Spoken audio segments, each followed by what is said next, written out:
ഇപ്പോൾ ഒരു പ്രേത സിനിമയാണ് നമ്മൾ ഒരുക്കുന്നതെങ്കിൽ അവിടെ ഡെഫിനറ്റ്ലി നമ്മൾ ഒഴിവാക്കേണ്ട കുറെ ക്ലീഷകളുണ്ട് ഈ കാലഘട്ടത്ത്. പക്ഷെ ചില സമയത്ത് ആ ക്ലീഷകൾ ഉണ്ടെങ്കിൽ ചിലപ്പോൾ സീൻ വർക്ക് ഔട്ട് ആവുള്ളൂ. ഫോർ ഇൻസ്റ്റൻസ് ഒരു ജംപ് സ്കെയർ, അല്ലെങ്കിൽ ഒരാളെ ഫോളോ ചെയ്യുന്ന ഷോട്ട്, കുട്ടികളുടെ ചിരി, കരച്ചിൽ, ഇതിനെ എങ്ങനെ ട്രീറ്റ് ചെയ്യുക? ചില സമയത്ത് നമുക്ക് ആവശ്യമായിരിക്കും ഒരു സീൻ വർക്ക് ആവാൻ, ചില സമയത്ത് ഇത് ഒഴിവാക്കിയേ പറ്റൂ. ഇതിന്റെ ഒരു ജഡ്ജ്മെന്റ് എങ്ങനെ മനസ്സിലാക്കും? If it is beautiful then cliché doesn't matter. അതാണ് ഞാൻ വിശ്വസിക്കുന്നത്. I can solidly tell there are a lot of cliches, there are a lot of cringes when it comes to a cinephile audience. പക്ഷേ ഇത് ഇഷ്ടപ്പെടുന്ന ആൾക്കാരുണ്ട്, majority ഉണ്ട്. അവർക്ക് വേണ്ടിയിട്ടാണ് ഡിസൈൻ. ഞാൻ അതുകൊണ്ടാണ് എൻ്റെ സിനിമയെ നിരൂപകരായിട്ടുള്ള ആൾക്കാരോട് ഞാൻ എപ്പോഴും പറയണേ, മച്ചാനെ നിനക്ക് കാണാം, പക്ഷെ നീ കാണുമ്പോൾ നിന്റെ കുടുംബത്തെ കൂട്ടിക്കൊണ്ടുപോയിടണം നീ കാണാനായിട്ട്. എങ്കിൽ നിനക്ക് തീർച്ചയായും ഒരു ഫാമിലി മൊമെന്റ് എൻ്റെ സിനിമ തരും. നീ ഒറ്റയ്ക്ക് പോയിട്ട് മറ്റേ ഡയറിയും പേനയും അങ്ങനത്തെ പരിപാടിക്കാണെങ്കിൽ അത് നിനക്ക് പറ്റിയ പടമല്ല, നീ കാണുകയും വേണ്ട എന്നാണ് ഞാൻ പറയാറുള്ളത്. അപ്പോൾ ഒരു നമ്മളിപ്പോൾ ഒരു പരിപാടിക്ക് പോകുമ്പോൾ, ഇപ്പോൾ ഉത്സവത്തിൽ പോവാന്ന് പറഞ്ഞാൽ എല്ലാവരും പറയുന്നത് എന്താണ്, മറ്റേ ഒരു സ്റ്റേജ് ഉണ്ട്, സ്റ്റേജ് നാടകമുണ്ട്, കുറച്ച് ഡാൻസ് ഉണ്ട്, തുള്ളലുണ്ട്, അവിടെ കുറച്ച് കള്ളുടിയന്മാരുണ്ട്, ഇതൊക്കെ ഉണ്ട്. ഇതൊക്കെ ഒഴിവാക്കിയാൽ അതൊരു ഉത്സവമല്ല. അതുപോലെ തന്നെയാണ് ഈ പടവും. ഈ പറഞ്ഞ പോലെ എല്ലാം ഉണ്ട്. ഉണ്ട് ഇല്ലെന്ന് ഞാൻ പറയുന്നില്ല. ഈ പറഞ്ഞ പോലെ പുറകെ പോകുന്നതും കണ്ണ് ഉരുട്ടുന്നതും പരിപാടി കാര്യങ്ങളൊക്കെ നമ്മുടെ പടത്തിലുണ്ട്. കാരണം ഞാൻ as I said before, it's a cliche but I hope I did it in a beautiful way. അത് എൻജോയ് ചെയ്യാനായിട്ട് നിങ്ങളൊരു ഫാമിലി ആയിട്ട് പോയാൽ തീർച്ചയായും നിങ്ങളത് എൻജോയ് ചെയ്യും.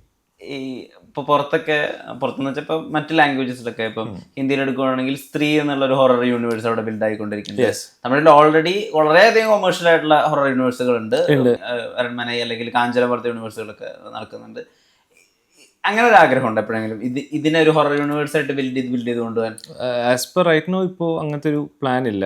പക്ഷേ നമ്മൾ ഇന്നലെ ഒരു പ്രൈവറ്റ് സ്ക്രീനിങ് ദുബായിൽ വെച്ചിരുന്നു. നമ്മൾ സെലക്ട് ചെയ്തതല്ല, നമ്മുടെ ഈവന്റ് ഹോസ്റ്റ് ചെയ്ത ആൾക്കാർ സെലക്റ്റഡ് ആയിട്ടുള്ള ആൾക്കാരെ ഒക്കെ വെച്ചിട്ട് ഒരു പ്രൈവറ്റ് സ്ക്രീനിങ് നടത്തിയിരുന്നു. അപ്പോൾ അന്നേരം നമ്മൾ പറഞ്ഞു കുറച്ച് സ്ത്രീ ജനങ്ങളെയും കൂടിയും നിങ്ങൾ കൊണ്ടുവരണമെന്ന്. അപ്പോൾ ഇവർ വെച്ച് കഴിഞ്ഞ് ഇവർ ഭയങ്കരമായിട്ട് അത് എൻജോയ് ചെയ്തു. അപ്പോൾ വന്നവരെല്ലാവർക്കും ദേ വോണ്ട് ദ സെക്കൻഡ് പാർട്ട്.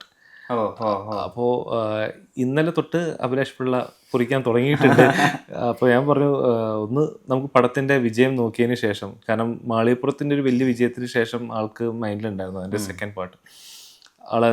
അതും പോകുന്നുണ്ട് സൈഡിൽ കൂടെ, ഇതും പോകുന്നുണ്ട്. ഇപ്പോൾ ഇന്നലെ തൊട്ട് അതിൻ്റെ ഒരു കുറച്ച് ആശയങ്ങളും കാര്യങ്ങളൊക്കെ പറയുന്നുണ്ട്. അപ്പോൾ കാസ്റ്റിലുള്ള ആൾക്കാർ ഇങ്ങനെ തുടങ്ങി എന്ന് പറഞ്ഞപ്പോൾ തന്നെ പറയുന്നുണ്ട്, അതെ കാലഘട്ടം മാറ്റിയിട്ട് ആക്ടേഴ്സിനെ മാറ്റുന്ന പരിപാടിയാണെങ്കിൽ നടക്കില്ലെന്ന് ഓരോ കോളുകൾ. മാളികപ്പുറം എന്ന് പറയുന്ന സിനിമ ആദ്യം ഇനീഷ്യലി ഉണ്ടാക്കിയ ഒരു ഹൈപ്പ് എന്ന് പറയുന്നത് ഒബ്വിയസ്ലി അത് വിവാദങ്ങളുടെ പുറത്തായിരുന്നു. അതിനപ്പുറത്താണ് അതിനകത്തെ കൊമേഴ്ഷ്യൽ എലമെൻ്റുള്ള സിനിമ ആളുകൾ മനസ്സിലാക്കുന്നത്. കുറേ കാലത്തിന് ശേഷം ഉണ്ണിമൂന്നിൽ എന്ന പെർഫോമർ ആളുകൾ അപ്രീഷിയേറ്റ് ചെയ്യാൻ തുടങ്ങിയത്.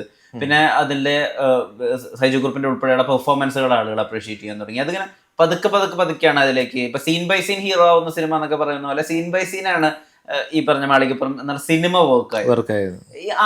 ആദ്യത്തെ ഒരു ഇനീഷ്യൽ ദിവസങ്ങളുണ്ടായിരുന്നല്ലോ, അതായത് ഇതിനെ മൊത്തം ഭക്തിയും മാധവും വെച്ച് മാർക്കറ്റ് ചെയ്യാണെന്നുള്ള വിമർശനങ്ങളൊക്കെ നിൽക്കുമ്പോൾ അപ്പോഴൊന്നും വിഷ്ണു ശശാങ്കർ വാതുറന്നതായിട്ടോ പ്രതികരിച്ചതായിട്ടോ ഞാൻ എവിടെയും കണ്ടിട്ടില്ല. അപ്പോൾ എന്തായിരുന്നു ചെയ്തുകൊണ്ടിരുന്നത്?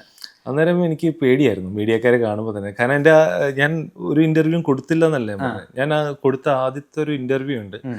ആ ഇൻ്റർവ്യൂവിൽ അവർ ഫോക്കസ് ചെയ്തത് ഇതിനെ ഒരു വിവാദ സിനിമ, ഒരു പ്രൊപ്പഗൻഡ മൂവി എന്നുള്ള രീതിയിലേക്ക് ആക്കി വരാനായിട്ട്, എൻ്റെ വയന്ന് വീഴാനായിട്ടാണ്. അപ്പോൾ ഞാൻ ക്രിയേറ്റീവായിട്ടുള്ള കാര്യങ്ങൾ പറയുമ്പോൾ അത് അവരതിൻ്റെ ഒരു വാല്യൂയോ കാര്യങ്ങളോ കൊടുക്കുന്നില്ല.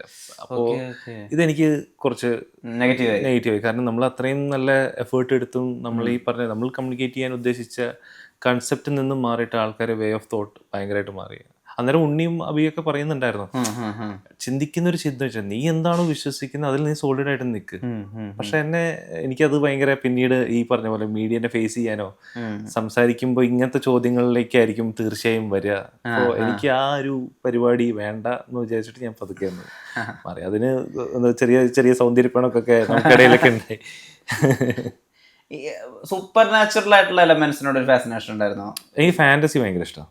നമ്മൾ എന്ത് കാര്യം ചെയ്താലും ഒരു ചെറിയൊരു ഫാന്റസി ഒക്കെ അവിടെ ഉണ്ടാവണം. എനിക്ക് മോഹൻലാലിന്റെ ഒരു ഇന്റർവ്യൂ കണ്ടതിന് ശേഷമാണ് ചിന്തിച്ചത്, നമ്മൾ റെഗുലർ ആയിട്ടുള്ള ഒരു കാര്യം പോർട്രേറ്റ് ചെയ്യുന്നതിനേക്കാളും വേണം കുറച്ച് എരിവും പുളിയും ഒരു വിസ്മയം ഒക്കെ ഉണ്ടെങ്കിൽ അതിനൊരു കളർഫുൾ പരിപാടി ഉണ്ടല്ലോ. അപ്പോൾ ഫാന്റസി ഭയങ്കര ഇഷ്ടമുള്ളൊരു ആളാണ്. ഒരു സാധാരണ ഒരു കഥ പറയുന്നതിലുപരി അസാധാരണമായിട്ടുള്ള ഒരു എലമെന്റ് സിനിമയിൽ ഉണ്ടായാൽ രസമുണ്ടെന്ന് വിശ്വസിക്കുന്ന ഒരാളാണ്. ഓക്കെ, ഈ ഫാന്റസി എന്ന് പറയുമ്പോൾ ഇപ്പം ഈ നമ്മുടെ മൈഡിയ കുട്ടിച്ചാത്തൻ, ശ്രീമാൻ ചാത്തുണ്ണി പോലത്തെ ഫാന്റസി ഉണ്ട് നമുക്ക്. ഫോർ ഇൻസ്റ്റൻസ് ഒരു നാർണിയ, ഗെയിം ഓഫ് ത്രോൺസ് ഒരു ഫാന്റസി ഉണ്ട്, ഒരു കൈൻഡ് ഓഫ്. ഇതിൽ എവിടെ നിൽക്കുക? ഇവിടെ ആൾക്കാരെ എന്റർടൈൻ ചെയ്യിക്കുന്നതിൽ നിൽക്കുക. ഈ ഞാൻ നേരത്തെ പറഞ്ഞ പോലെ ഇപ്പോഴത്തെ എൻ്റെ ഫോക്കസ് ഫുള്ളും ഈ പറഞ്ഞ പോലെ ആൾക്കാരെ ഇഷ്ടപ്പെടുത്തുക, ഒരു കുടുംബത്തിലെ 4 പേരെ കൊണ്ട് ടിക്കറ്റ് ഇടിപ്പിക്കുക, നമ്മുടെ പ്രൊഡ്യൂസറിനെ രക്ഷിക്കുക എന്നുള്ള പരിപാടിയിലാണ് ഇപ്പോൾ നിൽക്കുന്നത്. പക്ഷെ എനിക്ക് മറ്റേ ഫാന്റസി നേരത്തെ പറഞ്ഞ പോലെ ഭ്രമയുഗം പോലത്തെയോ അല്ലെങ്കിൽ അങ്ങനെ ഒരു എക്സ്പെരിമെന്റൽ പരിപാടിക്ക് ആഗ്രഹം വളരെയുണ്ട്, വളരെ അധികമായിട്ടുണ്ട്. ഞാൻ ആസ് എ ഡയറക്ടർ ഇങ്ങനത്തുള്ള എക്സ്പെരിമെന്റ്സ് ചെയ്യണമെങ്കിൽ അത് എൻ്റെ ഓൺ പ്രൊഡക്ഷനിൽ ഞാൻ ചെയ്യും. പക്ഷെ വേറൊരാളുടെ കഷ്ടപ്പാട് കൊണ്ട് ഉണ്ടായ ഒരു കാശ് വെച്ചിട്ട് ഇങ്ങനത്തെ ഒരു ഗാംബ്ലിങ്ങിന് ഞാൻ നിൽക്കില്ല. എവിടെയും അങ്ങനെ അച്ഛൻ ഡയറക്ടറായിരുന്നു അല്ലെങ്കിൽ അച്ഛൻ്റെ ഒരു ഇൻഫ്ലുവൻസ് ഉണ്ടെന്നോ, അല്ലെങ്കിൽ ഈ നേരത്തെ പറഞ്ഞ ആദ്യത്തെ ഇന്റർവ്യൂവിൽ എനിക്ക് വന്നൊരു സാധനം ഇതായിരുന്നു, ഈ ഒരു നെഗറ്റീവ് അടിച്ചതും അതായിരുന്നു. ശശിശങ്കറിന്റെ മോനായതുകൊണ്ട് നിങ്ങൾക്ക് ഇത് വളരെ എളുപ്പത്തിൽ സിനിമ കിട്ടി. അപ്പോൾ അത് ഞാൻ BA ജേർണലിസം കഴിഞ്ഞ് ചെന്നൈയിൽ MSc വിഷ്വൽ കമ്മ്യൂണിക്കേഷൻ കഴിഞ്ഞ് കുറേ ഡയറക്ടേഴ്സിന്റെ പുറകെ പോയി തമിഴിൽ വർക്ക് ചെയ്ത് ഞാൻ വിവേക് ഹർഷൻ എന്ന് പറഞ്ഞ വിവേകന്റെ അസിസ്റ്റന്റ് ആയി കയറുന്നതിന്റെ മെയിൻ ഉദ്ദേശം തന്നെ വിവേകന്റെ അടുത്തേക്ക് വരുന്ന ക്വാളിറ്റി ഡയറക്ടേഴ്സിന്റെ ഒപ്പം അപ്രന്റീസ് ആയിട്ടെങ്കിലും കയറി അവർക്ക് കുട പിടിച്ചു കൊടുക്കുന്ന പരിപാടിയാണെങ്കിലും കയറി എനിക്ക് ഈ വേൾഡ് ഓഫ് സിനിമ എന്താണെന്ന് അറിയാനായിട്ടുള്ള രീതിയിൽ അങ്ങനെ കുറേ പേര് പോവുകയും ചെയ്തു. വിവേകൻ പറഞ്ഞു നീ ഇവിടെ കുറച്ച് ദിവസം നിൽക്ക്. അങ്ങനെ വിവേകന്റെ അടുത്ത് കുറച്ച് നല്ല കുറേ സിനിമകളിൽ വർക്ക് ആവാനും ഭാഗമാവാനും പറ്റി. എഡിറ്റർ പെർസ്പെക്റ്റീവ് എന്താണെന്ന് എനിക്ക് കുറച്ചുകൂടിയും വ്യക്തമായിട്ട് വിവേകന്റെ ഒപ്പം വർക്ക് ചെയ്തപ്പോൾ കിട്ടുകയും ചെയ്തു. തുടരെ നല്ലൊരു അവസരം കൊണ്ടുവരണം എന്ന് പറഞ്ഞ ഡയറക്ടർ സാറിൻ്റെ ഒപ്പം, അതായത് സീമരാജ, വരുത്തപ്പെടാതെ വലിയപ്രസംഗം, ഇതിൻ്റെയൊക്കെ ഡയറക്ടറാണ്. അപ്പോൾ അദ്ദേഹത്തിൻ്റെ ഒപ്പം വർക്ക് ചെയ്യാനായിട്ടും പറ്റി. ധരണി എന്ന് പറഞ്ഞ ഡയറക്ടറൊപ്പം വർക്ക് ചെയ്യാൻ പറ്റി. അതിനുശേഷം അഭിലാഷിനെ മീറ്റ് ചെയ്യുന്നു. അഭിലാഷ് ഏട്ടൻ്റെ ഒപ്പം സിനിമകൾ സംസാരിക്കാനും ചർച്ച ചെയ്യാനും തുടങ്ങി. കടാവർ എന്ന അഭിലാഷ് ഏട്ടൻ്റെ ആദ്യത്തെ സിനിമയിൽ അസോസിയേറ്റ് ആയിട്ട് എൻ്റെ ഫസ്റ്റ് ആസ് ആൻ അസോസിയേറ്റ് ആയിട്ട് വരാൻ പറ്റി.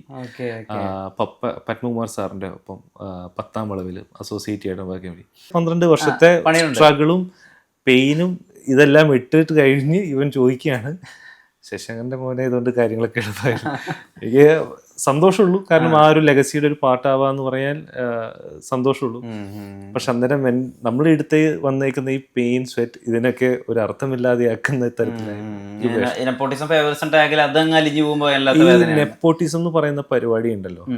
ഇത് പറയുമ്പോൾ തന്നെ ഈ ടാഗ് ലൈനിൽ നിങ്ങൾ ചിന്തിക്കേണ്ട ഒരു കാര്യമുണ്ട്. സിനിമാക്കാരന്റെ മോനല്ലേ, അവൻ എങ്ങനെയെങ്കിലും വന്നോളും എന്ന് തന്നെയാണ് മെജോറിറ്റി ഓഫ് ആൾക്കാർ തന്നെ, അകത്തുനിന്നുള്ള ആൾക്കാർ. അത് ഈ ഡയറക്ടറിന്റെ മോൻ എന്ന് അറിഞ്ഞുകൊണ്ട് തന്നെ ഇത് തഴയപ്പെടുന്ന പല ഇൻസിഡൻസും വന്നു പോയിട്ടുണ്ട്. ആദ്യത്തെ സിനിമ വിജയമായതിനു ശേഷമാണ് പലവരും ചേർത്ത് പിടിക്കാനായിട്ടും വീണ്ടും എന്താ പറയാ പല പണ്ടത്തെ സൗഹൃദങ്ങളും പുതുക്കാനൊക്കെ കാരണമായത്. അപ്പോ കൂടുതൽ പറയണല്ലേ പറഞ്ഞ അതൊക്കെ ഒഴിവാക്കാൻ മനസ്സിൽ തന്നെ ഒഴിവാക്കിക്കൊണ്ടിരിക്കുന്ന കുറെ ഇതാണ്. പക്ഷെ